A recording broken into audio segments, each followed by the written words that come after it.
Before we dive in, here's another show you can enjoy in the True Story FM family of entertainment podcasts. Hey there, true believers. Andy Nelson here from the Marvel Movie Minute podcast with the rest of the team. Pete Wright, Kyle Olson, Rob Cabasco, and Matthew Fox. This is the podcast where we dissect the Marvel Cinematic Universe 1 minute at a time, exploring every detail of this epic superhero franchise. In our season looking at Iron Man 3, we're going to mix things up a bit. That's right, Rob and I are your guides, but instead of our usual minute-by-minute format, we dive into 5 minutes of the film in each weekly episode.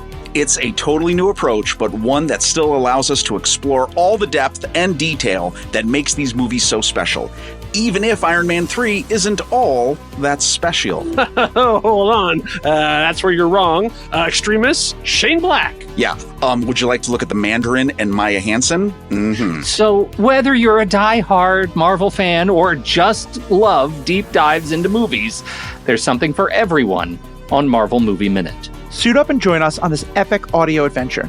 You can find us at truestory.fm or by searching Marvel Movie Minute on your favorite podcatcher. Because in the Marvel Cinematic Universe, every minute is packed with excitement.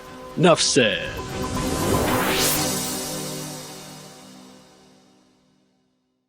Well, howdy folks, my name is Lester Ryan Clark. And I'm Keenan Diaz. And we're the hosts of The Exorcist Minute, a show where we examine, extrapolate, and excavate the scariest movie of all time. Each episode covers a single minute of William Friedkin's 1973 horror masterpiece, The Exorcist. If you like deep dives, this show is the deepest. Did you know the film's iconic theme song, Tubular Bells, wasn't written specifically for the movie? Or that the 1973 audience members were throwing up and fainting in the theater before they ever got a glimpse of the demon? Or what about all the crazy on-set mishaps, cast injuries, the director firing real guns? Ooh. Ever wonder where Ouija boards came from or how they got their name? How about some history on the Catholic Church or the Roman rite of exorcism? Or maybe we can tempt you with some juicy demonology lore. Did you know that Pazuzu had an ex-wife? Find The Exorcist Minute on iTunes or Spotify or wherever you listen to your shows or at theexorcistminute.com.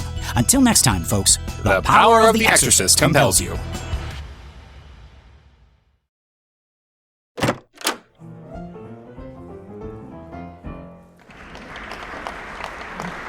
Oh, there you are. I was hoping you'd make it. Come in, sit down. Welcome to the Story Well. If you've found your way here, then here is where you belong. And joining us at the table is producer, actor, writer, multi-hyphenate, Mr. Ryan FitzPatrick. Hey, Kyle. So good to see you. It's been like 4 minutes since we last talked. Sometimes it's good to stay. I think probably people will hear one thing before the other thing. So, we live in... possibly.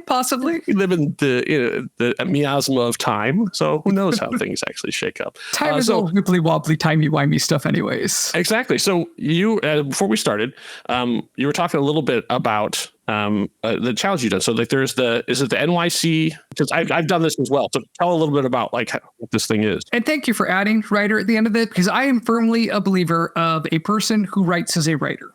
Yes, because I fall into that category. I've had some projects that have gone to places, but never to a final place of being officially produced. I had a couple scripts that were being looked at that I helped write with a co-writer of mine, and they all went to steps, but never to an actual final produced product. And I've written, some things for contests and things in the past, but I've been really trying to get back into writing just as a fun pastime. Yeah, exactly. That's my philosophy in terms of this. Like this, obviously, the Story Well is for anyone who wants to come in because I think everyone is a storyteller, but I don't judge a person if they're a writer is if they're a published writer or not. Yes. Right. Do you write? Do you practice a craft? And I think, yeah, exactly. I think it's really valuable to see it as a craft, and not even necessarily as something that you're going to be immediately as good as you would like to be at it. Right. Because if we think of it in terms of like knitting, I don't know how to knit. And if I started to learn how to knit, I probably wouldn't be very good at it for a while. But if you keep at it, then you get better at it and you can do more things and you can grow what you're able to do. And I have been recently trying to change my mindset about my own writing, which every so often I pick up again and then put down again when it doesn't go where I want it to, and then come back to it again. And earlier this year, I did join the NYC Midnight Short Fiction Challenge. And it's the 1,000-word challenge. And number one thing I learned is that 1,000 words is not nearly enough for me. Yes. I'm in that same boat. Because the first prompt I got was so how they give you like location, prop, and then idea, or like what's the so I've done that it for was the script writing one. I don't know what the it was genre, location, and object, at least for the first prompt. So I'm trying to, it's been a while since I did this. This is the first one I did back in May of this year. And my first one was an unauthorized location, or a forbidden location, a baby monitor, and a crime thriller. Oh, okay. Well, yeah, already the wheels are turning. Right. And I wrote a little story about someone breaking into a corporate facility that does sciencey type things to steal a transporter to give to a group of persecuted people who were trying to escape persecution. Okay. And this group of people had a genetic, I don't want to say defect, but a genetic change, a genetic mutation, where their eyes had non-circular shapes. And so like you had triangle shaped irises, you had hexagon shaped irises or square shaped irises. And there was some like racism layered in there where like people tended to call people by the name of the number of shapes that they had in their eyes. But it was also something that like was used in the community as a way of like retaking that. And like there was this rich kind of backstory, and the device was called the Nona. And it was the Nona device. And then this guy who breaks into this facility, I wrote it as like that montage kind of thing. Like he comes into a warehouse and like swipes everything off the table and like plops the things down that he needs. And it's a handful of things, including a baby monitor, and like how they broke in. And there was a locket that had a hologram picture of two guys dancing, and like you could zoom in on the guy's eye, and that was one of the security guards. And so they got through one of the things. And then the baby monitor at exactly 11 p.m., the baby started crying, and the front desk security guard had a baby recently, and Pavlovian response was him to go up and look for his child and stick a paperclip into a socket to short everything out, and then take the device out the front door. And then we find out that the guy had a little baby daughter who has 9 little segments in her eye, which I originally thought I was going to call it Nova, because I thought it would be a Novagon, but actually it's a Nonagon, which is why I had to change it Nona. And what I discovered is that plot that I worked out in my brain was 1,600 words. And I spent, of the 48 hours, I spent a full 36 of them chopping it down to 1,000 words. Yeah. And the feedback I got was, hey, this is a really great story. You could have expanded it a bit. And I'm like, I know, it was exactly 1,000 words. No more. Did you keep the 1,600? Like, do you have that as a I do have the 1,600. Okay. Yeah, Good. Absolutely. And then the way that this one was done is everyone got to be in the first 2 rounds. And so you got points in the first round. So I think I placed in my area, I think I placed like 3rd in the first round. And then the second round, I didn't place at all. But I also really liked that story. It was called Teabag Therapy. It's the next one I wrote. And it was it was a delicatessen, drama, and a teabag. Okay, right. That's nice, because they all sort of fit together pretty well. And what I told was a story of an individual who had been fired from their job for standing up for another person who had been fired for being queer. Mm. And then they had lost their job as well, and going back to their childhood town and finding out that their best friends had opened up a tea shop, who'd left and came back and opened up a tea shop. And this whole, and it was partly a coming out story, and feeling, this feeling of coming back home again. And maybe an ending doesn't have to be an ending, but maybe an ending can be a new beginning. And once again, the feedback was, great story. You could have done a lot more with it. And I'm like, I know, the first version had 1,600 words. And it could have had even more than that. Like, that was I am trying to pare this down as much as possible. And then that one also jumped through time. because there was a whole, jumping back to when they were kids. And so it was my main character coming back to their hometown and then coming back, and having experiences or having a flashback to teabag therapy that the main character's mom had given the two friends in the beginning. Yeah. So I was talking to another writer friend of mine, and we were talking about just collaboration stuff, and she was suggesting we do stuff on TikTok. And I was like, okay, I understand the impetus, but I am a long form guy. Like that's a realization I've came to in the last, couple of years as I'm doing stuff. I am not a short story person. I am a long term person. Like that's just how my brain works. That's how I work. That's why, that's why I've written the same characters for now 5 seasons and beyond of 2, because like I think in long term, I like in big stuff. I can't work in a 14-second space, which is what you have to do for TikTok. Those creators are doing something that I cannot do. Book talk I know is a big thing, and I'm a long form person. I just cannot live in that short of space. So what I bring that back around to is when you get the prompt and you have it, how long do you sort of sit with it before you actually start putting words down? You get 48 hours. Most of the ones I've done have been 24. Yeah. Yeah. Or even for some of the script ones I've done recently have been 12 hours. Sure. But then like I probably the same amount of words, because I would think like we like the last one I did was for a thing called Midnight Oil, and it was 15 pages of script at max. So that comes out. So maybe about that. I don't actually know what the page per word is too, but like so. I sort of took like about an hour after I got it, went in and took a shower because I had to do something to stop myself from doing other things. Yeah. Yeah. When you're driving and when you're in a shower, then your body is now doing a task and your brain can go free. If I'm walking around the house, I'm going to be doing chores. I'm going to be doing odd jobs. I'm going to be talking to people. I'm going to do this. I need to do something to get it. So my body's doing something, and then my brain can be a thing. So from when you got the prompt, then how long did you sort of think and process before you came up with the idea, before you actually sat down and started putting words down? Some context. When I got the first prompt, it was about a week after my mom had passed. I had actually chosen to do this challenge because I was still dealing with my mom passing. And it really struck me as here is a thing that I can do that I want to do to challenge myself to live forward. Mm-hmm. And so I was in Arizona at the time, and the NYC challenge starts midnight on the night before, and you got 48 hours, so East Coast time. So I got it about 10 p.m. and I went to bed. Nice.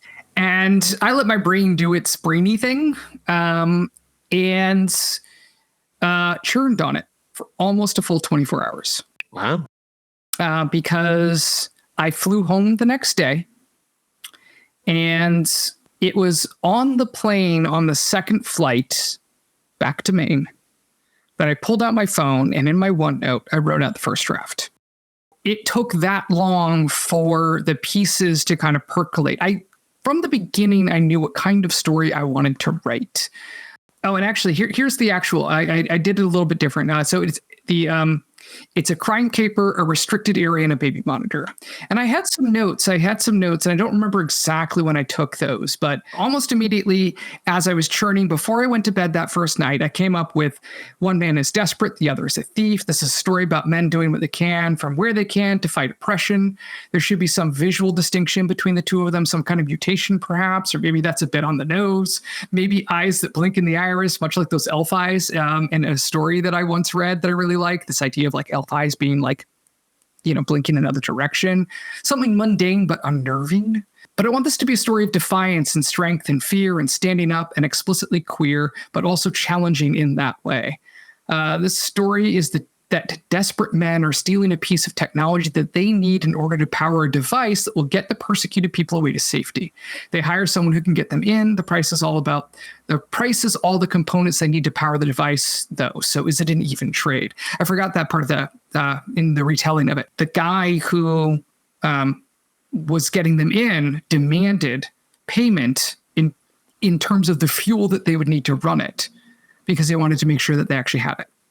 So they didn't just get the device; they actually had the device and the means. So he gives it to them back at the end. Yeah, it's kind of amazing that you actually have almost a mission statement in the midst of this, in your essentially your idea dump. Yeah, of like putting all the things on there. Like you actually had this is the kind of story I want to write. That's impressive. Well, thank you.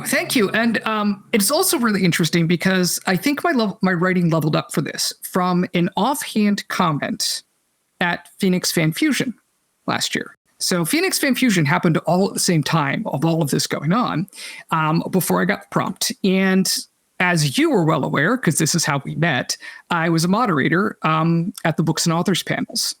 And one of the panels, one of the authors mentioned that you have to be prepared as a writer for the possibility of decision fatigue. That as a writer, you are making decisions on behalf of your characters. You are making your characters' decisions, and that can be exhausting. And it's interesting because I've done a couple writer workshops in the past of just how to approach this, how to approach the craft in different ways. And I've always struggled. And in particular, there was a writing workshop that I really liked by Michael Stackpole, 21 Days to a Novel. If anyone is ever in Phoenix Fan Fusion and has the opportunity to pay to attend that panel, it's $20 and it's well worth it. I still use those notes today. Yeah, I've talked to Michael Stackpole as well. There's a couple of authors out there who are doing their part to get the next generation of authors up and running. And he is one of those, like sharing his craft, sharing his information to try to like get other people in. Or so we live in a world with a lot of gatekeepers. Absolutely. And so there's a couple of people like Stackpole who are doing their best to train the next generation to like do what I do. Absolutely. And I loved and I learned so much from that. One of the things that I really liked is that, he talks about apparently Orson Scott Card used to say that a story starts at the precipice of a big change for a character. And Stackpole disagrees. He thinks the story starts at a state of disequilibrium, and that your character is often trying to get back to equilibrium, even if that is a new equilibrium. And so his 21 Days to a Novel are a series of exercises where you go through and write out the things that are going on in someone's life. What are the major things? And then what are some counterpoints so that you have some internal conflicts? And I have tried to use that mechanism to write a number of stories, and I always get stuck. And it wasn't until I heard about decision fatigue that something clicked in my brain. And that thing was, I have always been trying to write the story of what happens rather than the story of what someone is doing.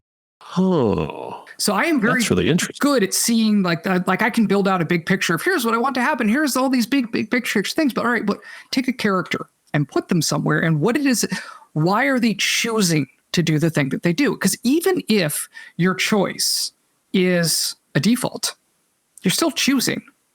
Your default choice is a default choice because of the way you were raised or experiences you had in the past. And so all of these things come down to what decisions are my characters making. And so when I came to this story, the big thing that I wanted to have is what are they deciding to do?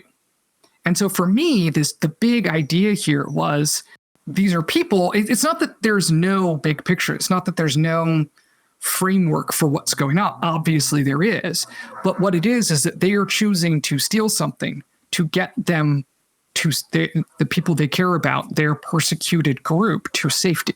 And so all these other things, this kind of mission statement, all that was more like a framework for what are the choices that they're going to make as they go. And so you've got these characters of, this guy being like, well, I'm going to, demand the payment is the thing that you need in order to get that. So is it an even trade? And why did he make that choice? Well, we find out later he made that choice because he wanted to make sure that they had the thing they needed so that they could go immediately, that they weren't going to go steal this thing and then have to wait 6 weeks to use it while they go, rounded up the material for it. Did you already know kind of the structure you're going to use in terms of like first person or like it's the guy telling the story, or if it was going to be that way, or did the story kind of tell you how it wanted to be told? The story told itself the way it wanted to be told. which I know is frustrating to newbie writers. I know how frustrating that is, but I can tell you, honestly, the road tells you how fast it goes, and the story will tell you how it wants to be told. And if you fight it, you'll regret it. And so actually there's more. I had about maybe 500 or so more words on the kind of like the framework of what I wanted it to be. And I remember writing that before I went to bed that night, and then I let it percolate all day. And then I wrote it on the plane, the last hour flight that I had. And I copied over, just to make sure I wasn't like way off base, what a caper was, just to make sure. The typical caper story involves one or more crimes, especially thefts, swindles, or occasionally kidnappings perpetuated by the main characters in full view of the reader. I'm like, okay, I got this. This is what you're going to love next. So I say, okay, the above is what counts as a caper, which is important to keep in mind as I write out the story. Also, my one scene that I'd written for another work is 1,800 words, and this is capped at 1,000, so this will have to be short. This is the part you're going to like. Am I ready to start writing yet?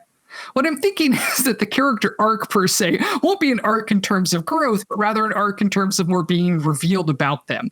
Think Ocean's 11, where our characters don't grow per se. There's the whole thing with Matt Damon's character about them hazing him, but that's mostly just fun. And the growth is him stepping out in the last minute to cover Ocean having been flagged, which is really part of the plan anyways, we find out. And then I wrote the first draft. I just love the fact that am I ready? Am I ready to start writing yet? Wow, that's you're being pretty honest with yourself. Yeah. I'm brutally honest in my own notes of like, I don't know what I'm doing. But yeah, and then it was Dee walked into the mostly empty warehouse. The four men huddled around a small table, haphazardly covered with blueprints and what looked like figurines from Warhammer 4K. As one, they fell silent and looked up. And then I wrote out the whole thing in one sitting, wrote it all out, and then it came to about 1,600 words.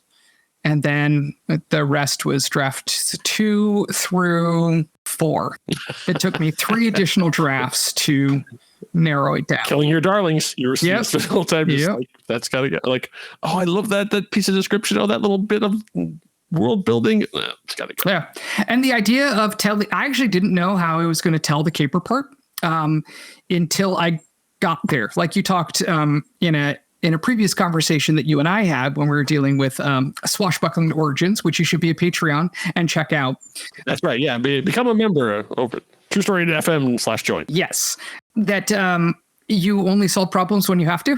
And so in this case, I did not know how the caper was going to go. I generally had an idea of a handful of items, several which didn't actually end up in the final one. I want like bubblegum or something like that. Didn't end up being in it.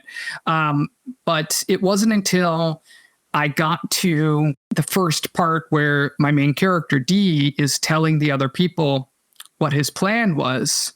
So it's, got the lines of, all right, let's go steal the Nova Quantum Portal.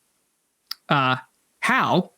And then the last sentence of the first section is, we'll enter via the water pipes on the south end of the complex. They're built as a cooling system for the Hadron Collider. The project was shut down, but the pipes remain. Cheaper to leave them and seal off the maintenance hatch, except the work order to seal that hatch was lost to the grind of capitalistic efficiency, giving us our way in.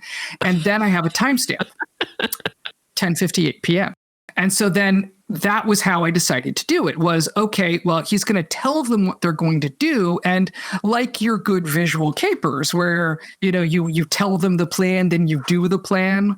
Like anyone who's seen the Swashbuckling Ladies Debate Society, which is an incredible audio drama at the end of season 2, that really creative writer did that same thing of here's what the plan is going to be, and then executed it in between. And it's a fun way of telling a story, and it's also a way that we're familiar with crime capers.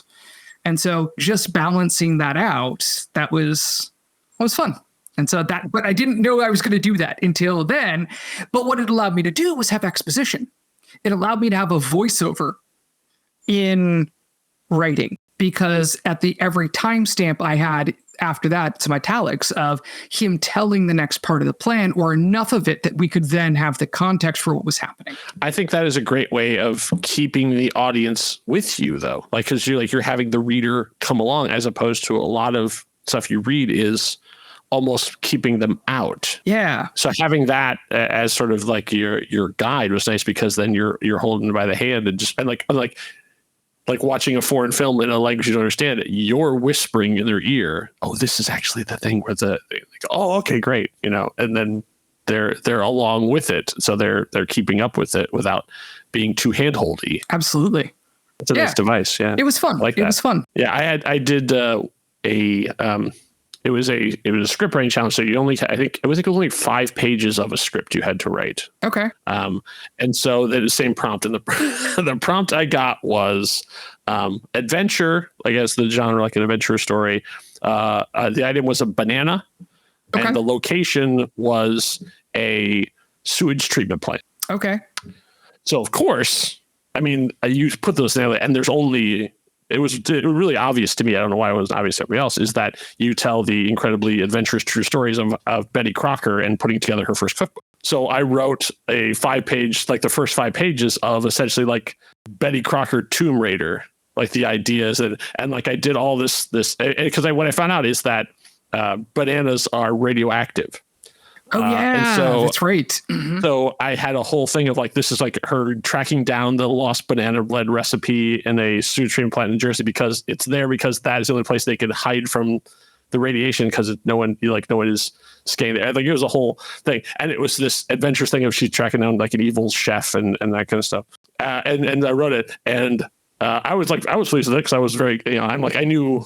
Like this was never intended to be published. Like so I know I was using a character that wasn't beyond it, but I love the idea of like the story of her putting together was an adventure story, not just like her going around and like talking to people in kitchens. Like no, she was like literally like fighting to the death to get this banana bread recipe. The readers did not agree with me. They hated it. But why? I was so awesome. Pleased with myself, and I turned it in, and I was statistically eliminated from the competition in the first round. And I was like, okay. I'm not for all tastes. Yeah, they have no vision. They have no vision. Got to be in the second round, and I wrote something, and they liked that one, but I was already out by that point. But rude. Yeah. Rude. It's called Recipe for Disaster. It's not available anywhere, but because I want to read that now. I will send it to you. I'm still very pleased with it. All right. So then as we've both talked about getting prompts and making up stories, let's get a prompt to make up a story. So I have a, in this similar, you will know this very well because you just went through it, but I have a table set up of both formats and genres. So the format is what we're going to do first. So this is a 1 through 6. I'm going to be rolling a 6-sided die. So this is book, TV, audio drama, film, play, or guest choice. So we're going to roll our 6-sided die, and we land on a 1, which is a book. Okay. We can do a book. Book. I got this. Do a book. All right. We got this. So we're going to do genre next. I have a list of 20 genres. Okay. So I'm going to roll 2. And so then we'll sort of combine them because I think if you do like straight sci-fi, but if you do like sci-fi romance, that becomes interesting. But you can sci-fi ghost story, that becomes a very different thing. So our first number is a 3, which is a ghost story. Hey, how about that? Okay. And the second is a 2. I'm not really well. It's a political satire. Okay, a political satire or political. I don't think I have like political thriller anywhere. So political satire and ghosts. Okay. We can already start thinking about those kind of things. Okay, so this is a book. So obviously we can have a much longer story. All right. So I'm using to give us a plot or to start off our conversation. I'm using the Story Engine deck. StoryEngineDeck.com. I did not come up with it. They're fantastic. I'm using their stuff. You should go buy one because they're amazing. All right. So what I have come up with here in their cards is a haunted student, which is kind of weird because we already had ghost story. So the cards know. Right. A haunted student wants to regain a flag, but they will be hurt in ways no one can see. Okay. So we are allowed one swap of cards and stuff too, and we can rotate around. Flag is what's coming up to me. I'm not feeling that. The other options on that card are a nation, a court, or a decree. I'm thinking a decree would be better because it seems like a little bit more open-ended. Like I don't immediately. If we say decree, immediately I'm thinking national treasure. That we're going after the Declaration of Independence. Okay, all right. That's not a bad place to start. That's not a bad place to start. A flag would also work. Okay, let's say we keep flag if you want to. When I think flag, my mind of what the setting could be immediately narrows, because national flags absolutely have a lot of importance, but there is no let me go steal a flag. But if you were at a school, for example, and is a haunted student, the flag that represents something for the school, and maybe it has been stolen, or something going on, there is some, and then the political satire would be much more about school politics than necessarily nation politics or international politics. Okay. All right. Yeah. I'm feeling that. Okay. So let's say that the flag then is at a rival school. Okay. So we have our haunted student. So maybe we have our main character is kind of the outcast, and we can figure out he, she, what, I mean, at this point we don't know. They didn't quite fit in. Maybe they came this is college because that gives you a little more freedom. Or maybe I'm thinking high school, prep school. Prep school is pretty good too, because it has to be a way like that. That's the thing, is to like maybe this person got accepted. It's like they're from low class, a scholarship, a scholarship student kind of concept. Yeah, because then there's some. Just to make sure we don't get quite into Harry Potter territories, but there's a reason why that resonates with people. So absolutely right. Fish out of water. So this is a student who's in a place they didn't know, and they're sort of outcast, and then to fit in, somehow they have to go to the rival school and steal the flag in order to win the favor, acceptance, something along those lines. Counter suggestion. Yeah, please. Counter suggestion. We are dropped into the story when the former class president defected to the other school, their rival school, and took the flag with them. Their most popular kid at school, their most whatever, took the flag with them to this other rival school. Okay.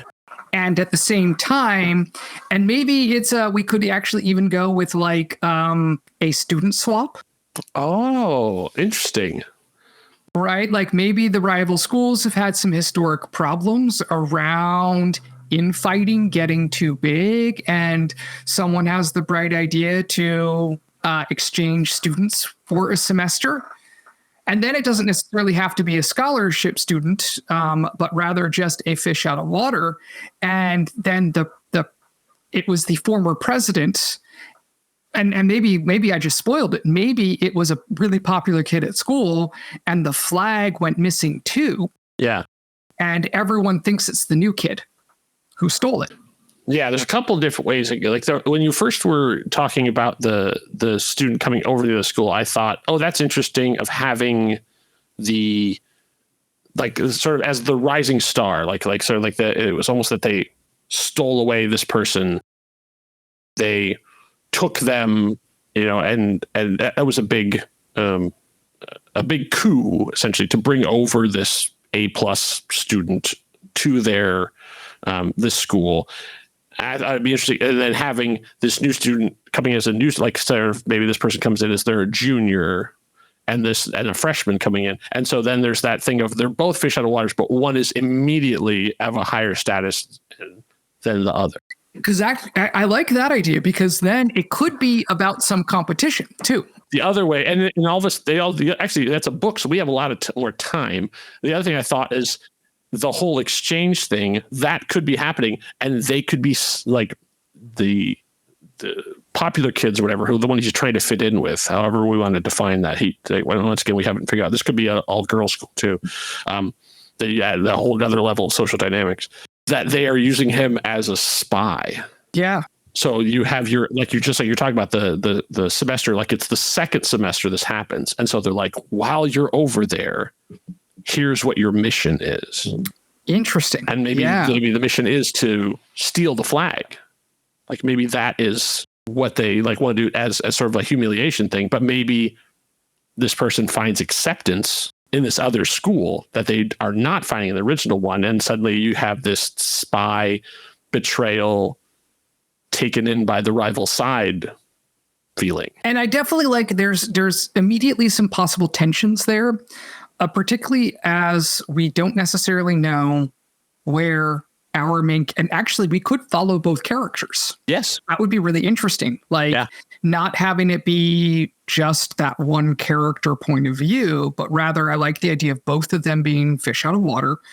And at the same time, having it be where we don't necessarily know their motivations. Yes. Because I do like the idea of like having one of them actually having like orchestrated some of this as a, you know, because and here's the question, right? Where does the ghost come in? Is there a supernatural part to this, or is it we're haunted by our past? Like I think, like is it going to be a real ghost or a metaphor? And wouldn't it?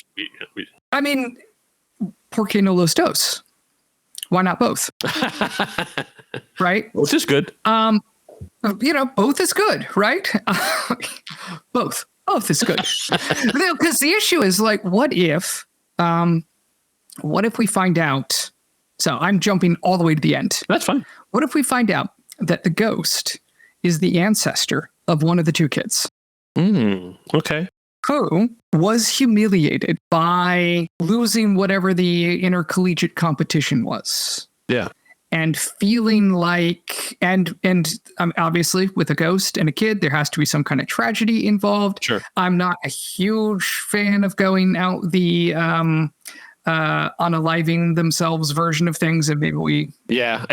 There's also the dead boy detectives of sort of like I don't want to necessarily get into like the other students killed this kid and kept his death a secret kind of thing. I feel like that isn't necessarily where this is going to go. But it could have been an accident. Could have been. You know, like School Spirits, if you've seen that on Netflix, the jock teenager died in a football accident. And so maybe it's the possibility of there is a big intercollegiate competition each year. And many years back, something happened, an ancestor of one of the two kids, something happened and there was a tragedy. And not only did he die as a result, or they die as a result, but also they lost the competition. Rugby is coming to mind as you're talking about this, because that's a very physical game where in there maybe they sustained an injury during the match, lost, but they didn't realize how bad this thing was. And then later on that day or the next day or whatever, it turns out that something had gotten knocked or loose or whatever, or, you know, like they actually, my chest really hurts. But it's like, it turns out they actually cracked a rib and it ends up puncturing along the heart, whatever. Yeah. Because what I'm thinking is like, and because there's also the possibility of, because I'm immediately thinking Animal House style intercollegiate, like there's all sorts of different competitions that are going on, not just athletic, but also like artistic and other things. It could be like a big, which school is the best kind of thing. And it could have also been a prank gone wrong, right? Yeah. That led to, and maybe it was a few good men territories of like trying to keep the best, and then it went wrong. Yeah. And it's also possible that there are multiple ghosts. You know, that is a possibility. That's really good. Okay. What if we have the same premise of, I really like the two of them coming over. I like the idea also of sort of a freshman orientation class that this other student ends up having to go into because he's a new student, even though he's a junior. And that's how they meet. Okay. They're both new kids. Okay. And probably a prestigious school, so it's probably a very small amount of people that are coming in.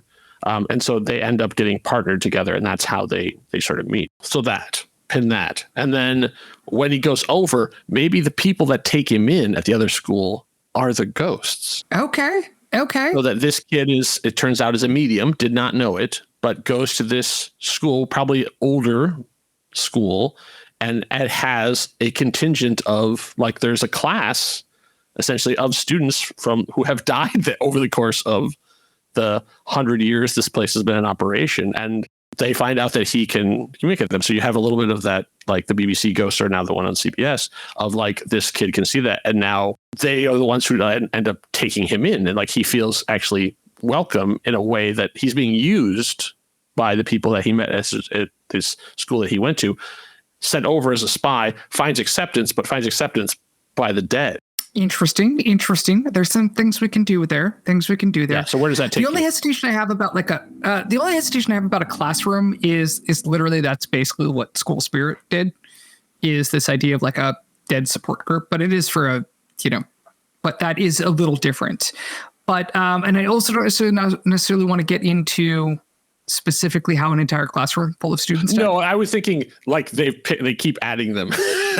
That they have I see. people who Yeah. died No, I mean that's fair, in the but 30s and the 50s, and they're all kids, even though they died. Well, and then that's what School Spirit did with their support group. That's why I want to pull away from that a little. But I actually like that idea of, so taking a step back, you mentioned something with the two kids being in the same class. What if they are in the same school? What if we keep the setting the one school fighting against the other school, with one having transferred in and then the other being new, and then all of the happenings are going on here, and it's a matter of questioning the loyalties. Mostly because I don't understand how we would take the two kids who met in a freshman class and then split them up. No, what I was thinking was that as when you start out in a new school, like freshman orientation, essentially, like you come in and there's like a whole probably class where they teach you and stuff. Mm-hmm. Yeah. The kid from the other school is a junior, but he is also a new kid to this school. So he ends up having to take essentially that class or whatever, or that maybe even just a day. And he's in there as well, even though he's an upperclassman. And that's where they meet and even maybe make friends. They're both brand new students. And they're both new to this school, and they stay at this school. They're both new to this school, and then stay at this school. Okay, then we're on the same And so page. the other ones, they will not have any classes together. Like they will separate at that point. But a friendship, whatever happens on that first day, a friendship is forged, whatever shape it takes.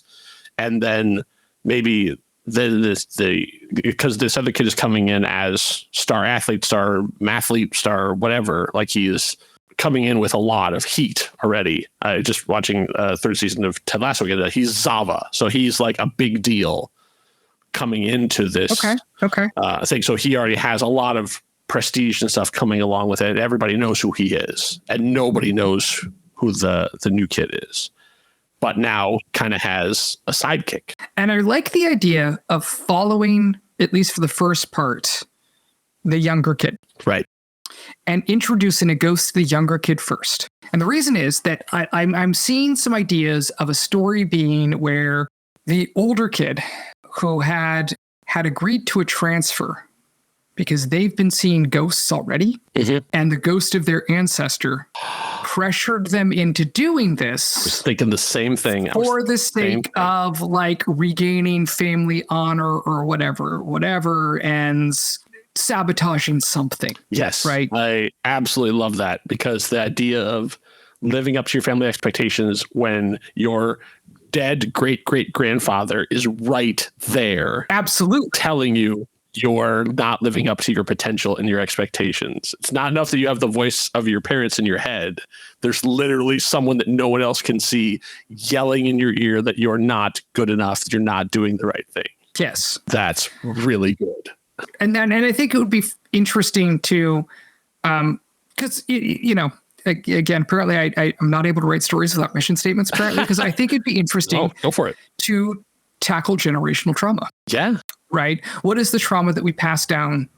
What is the trauma that we have from our parents? And what is it that we pass down onto our kids? And how do we break that cycle? Because it would be really interesting if there was another ghost that is, our younger character's ghost, for trying to just help them exist. And, and then it's the question of, we don't have to take what we hear from oracles or, ancestors or the ghosts of our past as true, but it doesn't necessarily mean that we have to disregard it out of hand either. And so this push and pull of maybe our ancestors had their own selfish reasons for doing things. Yeah. Okay. Maybe they didn't always have our interests in mind. And so if we're introduced to the idea very early on that new kid, not transfer student, we'll call him new kid and transfer student. Okay. So new kid, we're introduced very early, and it's got to be boarding school. Yes. Right? And we could actually make this partway through the school year. Oh, okay, that's interesting. Which would be why they could have to be roommates. Oh, because it's... because if they're both transfer students mid-year, there's always a transfer dorm, and rather than rearranging things, there's an open room, and both of them have to be roommates. Yeah. It means that they have to be the same gender. I'm also here for a queer love story. We'll see if that fits in. Let's heal some generational trauma and have a queer time about it. You know what? That's actually having the generational trauma of like letting down your great grandparents. Like, why are you kissing that boy / girl? That. Exactly, right? And then we could introduce early on that new student has a ghost, and maybe that ghost is actually someone they brought with them, and maybe that's maybe that's part of the point, right? And that they're more familiar with ghosts and having ghosts because they've always had ghosts.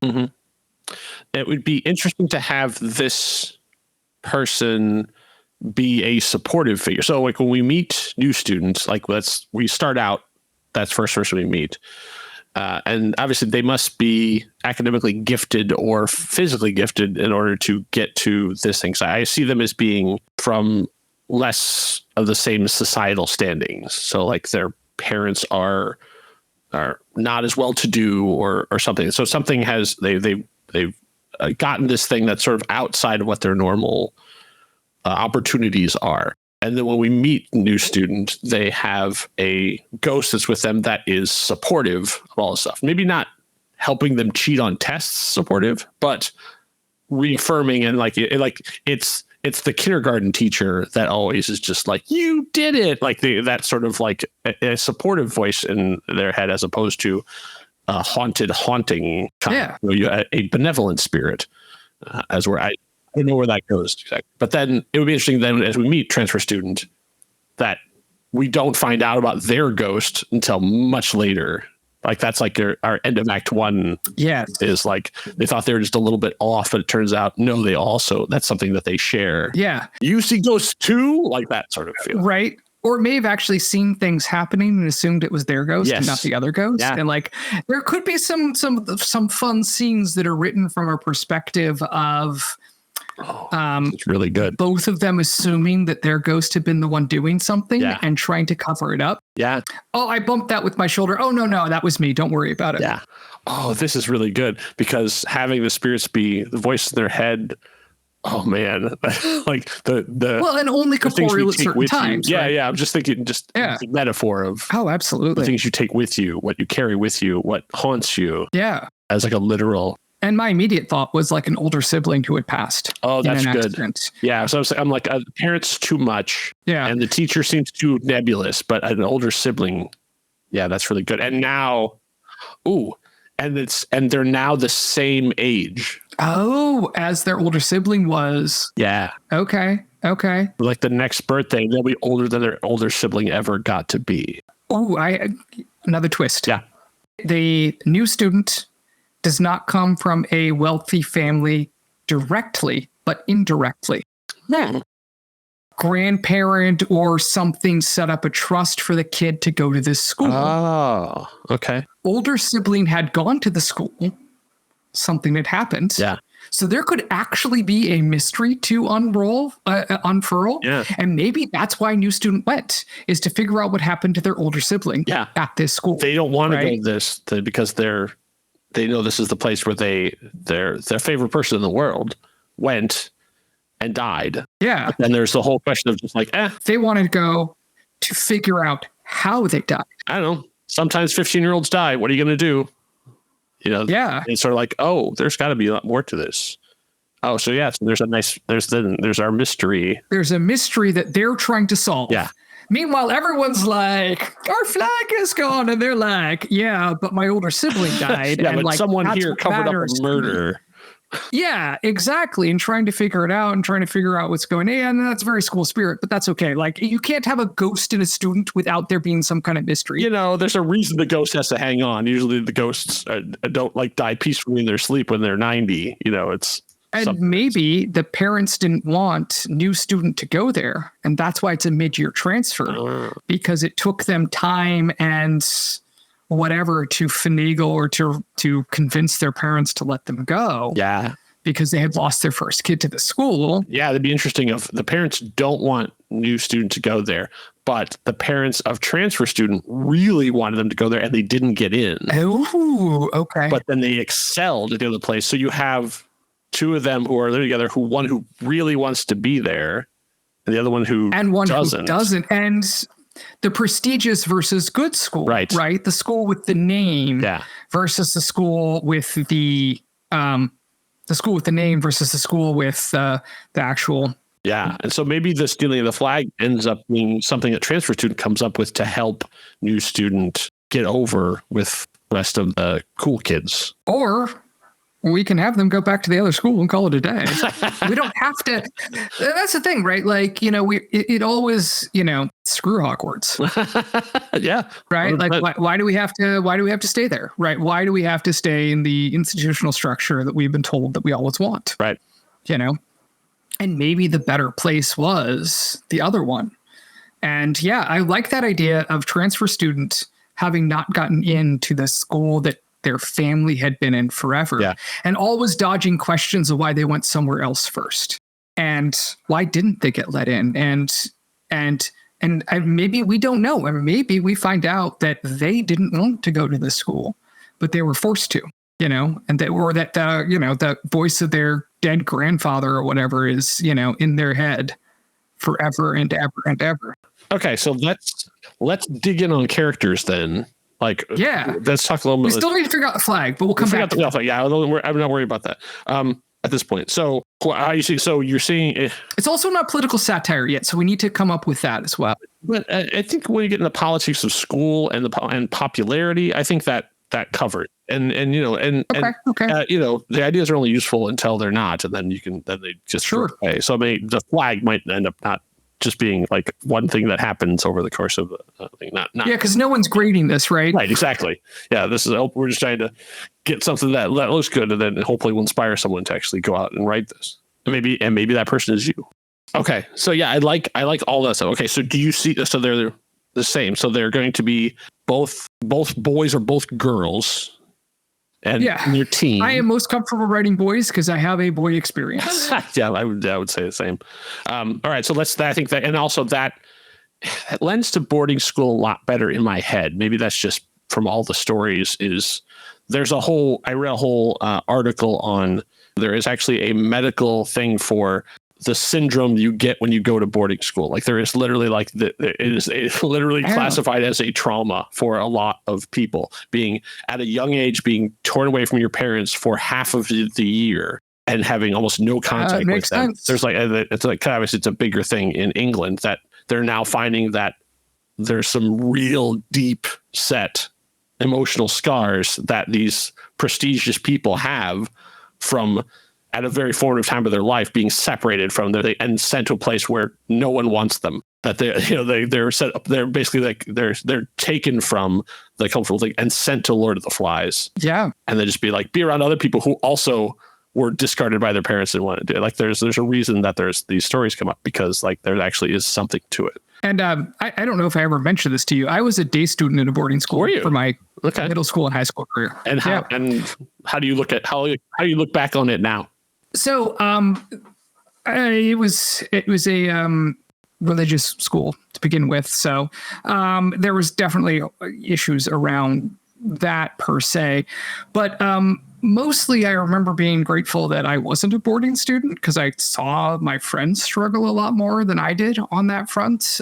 Being able to come home at the end of the night or the end of the day and actually have the support of my family actually made a big difference. I have my own issues with the school and whatever, but it was a pretty solid education. So I can't complain. I did get a private school education in a lot of ways. Okay. But yeah, I see that. I understand that perspective of. I had similar in microcosm, that sort of thing, because I went to a very, very small school. Okay, yeah. So yeah, I agree. I can get into that headspace a lot easier. So I think that, and also just how terrible boys are to each other. As I think both of us have had experience with bullies. That idea, I think, is much more in our wheelhouse. Okay, I like that. All right, so then two boys Do we? I don't think we need to. I think we'll stick with a new kid and transfer student for now. We don't need to put names on them yet. I guess what is you're talking about the end? Then what is the arc? Like I see a lot of really good places for drama that along the way. Oh yeah. As we're following new kid all the way through, and then they have as sort of like this person that he's looking up to, and then respecting, and then trying to emulate, and then maybe it's turning into something a little bit more, but doesn't know if it's reciprocated and stuff too. And then finding out they have something incredible in common, which is that they both can see ghosts, and they're both haunted by their past in very specific ways. Absolutely. And I said there's a lot. So there's a lot of good places. I like to solve the crunchy bits along the way that we can do of social standing and up and down and bullying and defense and all that kind of stuff. And then the flag somewhere along the way. But then is it this? I feel like this feels like a story of triumph to me. Like I don't feel like this is a tragedy. I don't see one of them being dead at the end. It has to be. Absolutely. They burned the school down. That's how it is. I mean, yeah. And if we're going to, true satire is about, and maybe this is where the satire comes in. So I always understood satire is about exploding or magnifying a problem to the point where it becomes so obviously wrong that you can't help but laugh at it. And we can take a look at the absolute ridiculous, notion of. Oh, I think I might keep talking because I think I might have just got it from what you're talking about. I might have just gotten it. Go ahead. Of nationalism. Yeah. At a microcosmic level, right? This idea of you are other because you don't fit in the in group. Yeah.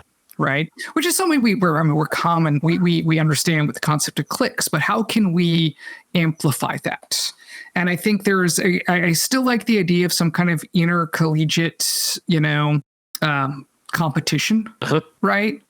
The purity of the in group being absurd. Yeah. In this world and being so problematic, and that could be really interesting to play with as one of our main characters can fit in the in group. So what if the big picture is it can pass dead grandfather or whatever. Yeah, exactly. Passing and covering. But what if dead grandfather is trying to get school that they're in, the prestige school, to win back the flag that they had dominated for years and years and years and years. And in fact, maybe dead grandfather died, can't be grandfather, maybe dead granduncle. Because, if he's in school and he died in school, he probably doesn't have grandchildren. But what if he died capturing the flag and starting this streak, and then the other new upstart school that takes in started the rivalry. This other school started winning the flag. They were the dominant power for years. Oh, okay. So the flag becomes the Stanley Cup or whatever, where it passes to whoever, and it's gone to this other school for a couple years, and grandfather is trying to get dead relative is trying to force, their relation to the old stodgy school stuck in the, rich people are better than everyone else mindset. Yeah. And are a legacy, and to win back the flag. Yeah. And transfer student isn't sure he likes that. And poor kid, new kid, is technically of the right last name, but the not going to reference the wizard world of awful writers, but the concept of someone who has the right name, but the family made different choices, and it does not have the elitism that they value anymore in terms of, bloodthirsty money grubbing. Yeah. So has the name, has the ancestry, but doesn't have the, from the branch of the family tree that no one talks about. Mm-hmm. And they both go to this, really elitist school, and neither of them give a flying whatever about the intramural competition, or, transfer student is definitely throughout the entire thing ingratiating himself with the in groups to get to the top. And we don't know, does he actually care or not? Okay. I think I have an ending. Okay. I'm here for it. Okay. It's going to take a lot to get there because, and obviously the problem is that this is, this an hour-ish podcast or whatever too. Like we could keep going. We could, in 4 hours, we could have this thing amazing. But oh, absolutely. We have to be respectful of people's times, unfortunately. Yeah. So let's say that there's some kind of mystical something or other all the way through this of like trying to figure out why ghosts, why can we see them, all this thing. And maybe it turns out that New Kid's ability isn't necessarily that he can see a ghost. It's that he can empower people to see ghosts. So he's radioactive in a way of sort of like lowering the veil or whatever around. So the final during the big rivalry thing is he does like essentially like a pulse, almost like metaphorical empathy, but in the physical world, like boom, like a push out, and reveals everyone's trauma, like everyone's thing that's driving them. So suddenly, like on the field, you see the guy, his first grade coach is there yelling at him like, "Why aren't you going harder? Run faster!" Like, and so you get to see that it's not just them. Everyone has these voices in their heads that's driving them to do these things. And everyone then sees everyone else's thing that is haunting them. That is a really powerful scene. Right? Yeah, because the thing is, right, do we care about... I know I jumped like... our... No, but do we care about our team winning because it's our team, or because someone told us that our team winning matters? Yeah. And even you can have that thing of like people seeing the same coach. Oh yeah, that would be right. The same coach from like the middle school or whatever. Yeah, and it could even be someone. It might even be someone who's like either died, or it's going to be somebody who's still alive. Like they're being they're being haunted by something. Yeah. And you get to see it, and so there's that moment of like, oh. And so I think then that's the big blah. And I think then the epilogue is they're both expelled for pulling a prank that no one can explain, but they're both out of the school, but they're together. I am here for that story. Yeah? Yeah. I like it. And it's interesting because there's a lot you can do with that in between to get there, right? Yeah, exactly. Like I skipped like 3/4 of like the middle, like, from we had a pretty good act 1, and then I jumped all the way to the end of act 3. There's a lot of act 2 that you could really dig into. Well, but there's that part of the story in many ways writes itself. Yeah. The only challenge would be we would need to find a way for the two characters to have met before. Oh, there's something that connects them that they didn't know about? Yeah, because what if he, his ability to grant that to other people is, it's got to be based on, and it's interesting because what if it's actually based on emotion? Yeah. Connection. Yeah. And for someone who's disconnected, that's why it's only been like in a limited area. Yeah. But the more connections they form, the more this grows. Yeah. And there's always people you meet in your life and like immediately you're connected. Whatever way that relationship takes, there's that immediate moment, and people that we carry with us that we've only met a handful of times or once, right? People that I'm sure I said that, and you can think of any number of people you met for briefest of instance. And for whatever reason, you feel like, wow, that person, there was some spark of humanity there. And so what if we find out that the ancestor ghost for a transfer student came about when the two of them had met at some event before? Yeah. Maybe he knew the older sibling. Yeah, or something. And then as we're discovering the what happened and what's going on, or maybe actually he was involved in what happened with the older sibling. Yeah. Yeah, that would cause a nice act 2 drama of thinking like, oh, you're a part of this thing. You're a part of this thing that I'm trying to uncover. And it turns out, no, they're not. It was just happened to be same place, wrong time. Yeah. Or was involved but tried to help or something, right? Like, and there's some interesting things that we could reveal throughout to get there. Yeah. Yeah. All right. So then we come to, unfortunately, the most difficult question. What do we title this? Because like School Spirits is such a great title.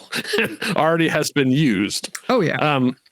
It's there's so many versions of Haunting that I really like. Haunted by, haunted like the haunted by the lyrics or haunted by the memories, or to have that, to have those sort of, you want to have it be necessarily that overt, because I mean it's going to be, but at the same time you want to tell people in a spooky way. And of course, as we are the architects of the Swashbuckling Ladies Debate Society, I do like long titles.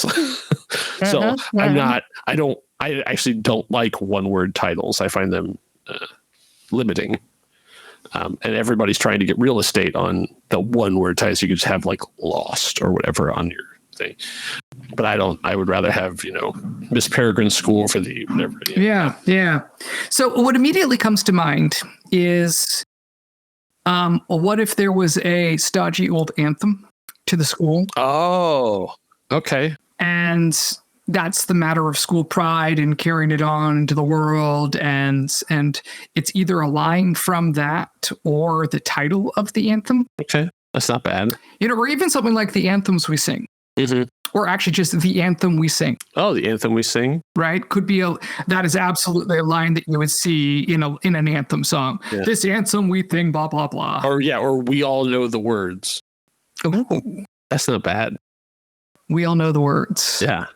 Like that's I like that one. Because like you're expected to know on the first day of school. Like at my daughter's high school, they have their anthem is painted on the wall. And so like I see that like you're expected to know this on day one when you show up. But we all know the words. And it's like, hail, glorious, whatever. Insert school name here. Yeah. Long may you stand. That kind of. And it also indicates that it's the same story again and again. Yeah. Yes. We all know the words. Yes. I like that. Really I like good. that. That is really good. This is why you title things and I don't. Oh, I say this can be the most difficult part of it. I mean, I have on this show, especially, we have struggled many times to try and eventually have just given up and be like, I don't know, it's close as we can get. But we all know the words is pretty good. That is really good. I like that. I like that. A haunted love story. Yeah.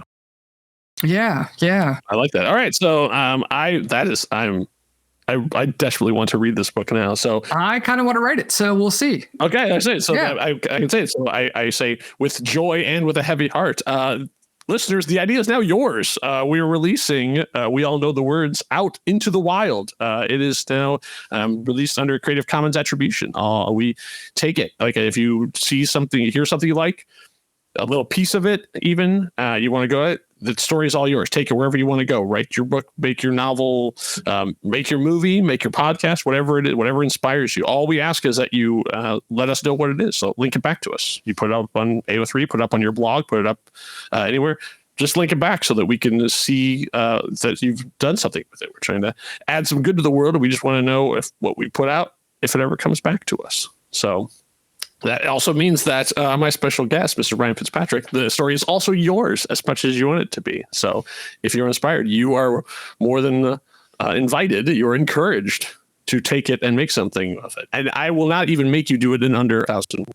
Thank you. That would be really hard. That would be really hard. Like it would be like I'd have to do like one word, like sentences of like almost like a one word written poetry. Mm-hmm. New student, transferred student, ghost, haunted by past, haunted by future, dead, dying, living, boyfriends, lots of ghosts, expelled, happy, all okay. Yeah. I'm here for this. I'm here for this story. There we go. That's it. It's done. Yep. We all know the words. We all know the words. Well, the stories won't write themselves, so back into the world we must go. Thank you for stopping by. If you're in this part of the world again, there will always be a place for you here at the Storywell. Now, go tell your story. This is Kyle from TrueStory.fm. I'm going to tell you 2 things about myself. 1, I love making podcasts. And 2, I hate commercials. And yet, here I am caught between those 2 opposing forces. I'm sure you've noticed, but the world is getting more expensive. And that goes for the nuts and bolts of making podcasts, too. Equipment, server fees, website hosting, it's costing more and more to do the thing I love. Which brings me to you. By becoming a member, you can help us keep making cool stuff. $5 a month gets you access to your own private feed full of early access, ad-free shows, plus exclusive stuff just for our insiders. That's less than the cost of a Happy Meal at McDonald's. Plus, no commercials.